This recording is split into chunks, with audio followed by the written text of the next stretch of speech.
Today, I have the pleasure of speaking with Mark Smith from Niocorp Developments. How are you today, Mark? Great, Tracy. Great to be here.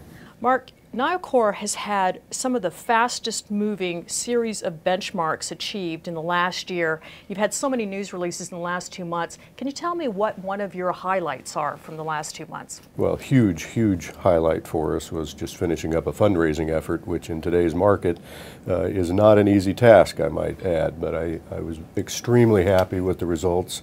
I think the market showed confidence in our company and in our people, and we were able to raise over $10 million. Again, in today's market, that's very challenging. That's a huge win for us, but that allows us to continue our technical work programs, and that's what we're all about right now. Technical work programs create value for a company. Our drilling, our metallurgy, those are all creating value for the company. That's what we're pretty happy about right now. Do you think one of the reasons why you were competitive in raising this, it was arguably a substantial amount of money in these markets, or was it 10 million? 10.6 million almost, yeah. And do you think it's because you have one of the top 5 ranked critical materials in the U.S. Going after niobium? You know, I think that obviously helps, especially, knowing that we, at least based on prior drilling results, have the 3rd richest niobium deposit known in the world, but the only one known in the United States. I think that's a huge benefit for us. But bottom line is the market expresses confidence in companies when they're doing the right thing. I think we're doing the right thing. We're doing the technical work programs you have to do to get into production, and that's our goal, production. Okay, for everyone out there at InvestorIntel that's not familiar with Niocorp Developments, I'd love for you to step back and tell us a little bit more about the Elk Creek project. It's a fun project, I'll say that much. I came into this knowing we had something pretty good, and now that we've actually undertaken this theme of technical work programs, but now that we've undertaken the real drilling, the infill drilling that we needed to do, we've really got something special here. This is what I would call a world-class niobium deposit. Now, I think the big hit against this project has always been, what is the metallurgy? It's known to be a fine-grained material, and I think there were a lot of questions about, can we actually pull the niobium out of this ore? Well, we've been working awful hard on that. Well over 350 bench-scale metallurgical tests on this material now. We know what we're going to be doing metallurgically to pull the niobium out. It is going to be processable, and we are seeing recovery rates on our niobium that are better than anyone else in the world that is actually producing. There are 3 producers right now, and we're getting recovery rates north of 60%. So I think that we've really taken care of that issue that the deposit had. So we've got our drilling, we've got our metallurgy. Now we're really focused on making sure we have the right people to make this all come together. And I couldn't be happier about the caliber of people that want to join our company and be part of a very successful project. Well, I think as well we should point out that you're not just a junior exploration, you're advanced stage, and you just announced, what is it, stage 2 and 3 in your drilling? Correct. We finished our phase 2 is what we call it, finished our phase 2, and we actually initiated a phase 3. We also had kind of an interim drilling program where we had to collect enough material for the metallurgy pilot testing that is now undergoing and is underway.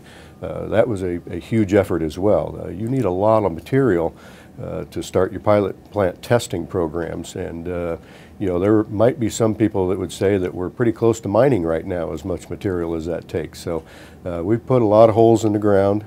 We really know our resource well now, and this is going to be a successful project.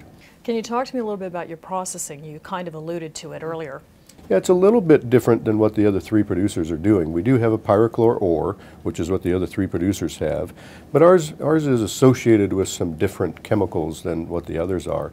So we won't be able to use the normal magnetic separation processes. We'll be using more of a hydromet process, and that's what we're working on now in terms of optimization.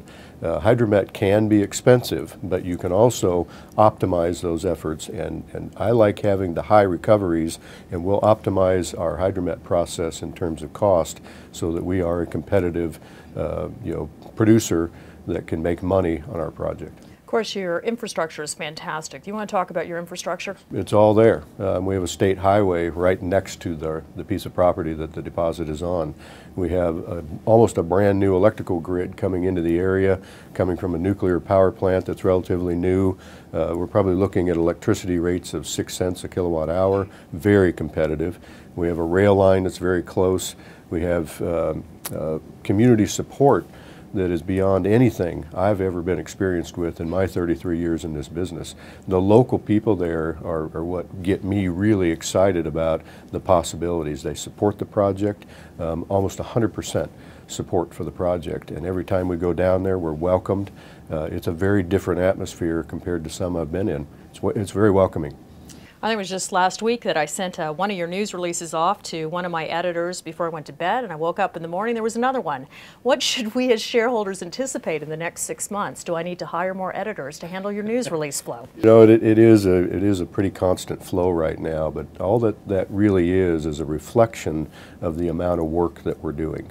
You know, in this stage of a company, you're obligated to disclose material matters, and it doesn't take much for our company to hit that material threshold right now. And when you're doing, you know, technical work programs at the speed and at the rate that we are right now, you're going to have news flow, and we just expect that to continue. And you know, when you have really good drilling results, you like to let people know about that. When you have good metallurgy results, you like to let people know about that. So, you know, we're meeting all of our obligations to publicly disclose, and if you're doing a lot of work, there's going to be matters to disclose. So what's your path to production? What are we looking at for actually mining the niobium? We will be finishing up our metallurgy pilot plant testing here in the next month or two. Our drilling should be complete by the end of this month, November, and we should have a new resource estimate published hopefully in early January. That will allow us then to finalize our bankable feasibility study.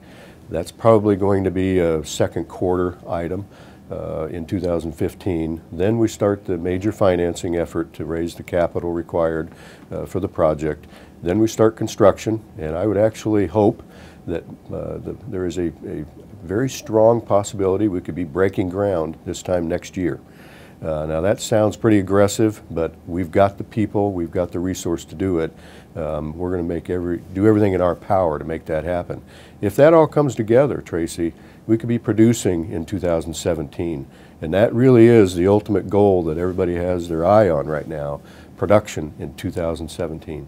Well, if you're not excited about Niocorp yet, I want to ask you one more question for our audience out there that's saying, okay, Niocorp sounds very, very exciting. Can you just give us a couple of high points and highlights on why niobium? Well, niobium is you know, a wonderful additive to steel. I mean, just think of it as creating stronger steel, but much lighter steel. And the best example I like to use is the use of niobium in automobiles, where when we add niobium to the steel, that car, it becomes a much safer device for you and I to be in as consumers, but that niobium also lowers the weight of that car so that you and I don't have to buy as much gasoline to get from point A to point B. Those are good things. Those are things that help you and I as consumers, make us safer, and put less CO2 emissions in the air. So those are win-wins, and I think that's what we're looking for. Higher technology metals are going to be the way of the future. Well, thank you so much for joining us today, Mark. My pleasure. Thank you.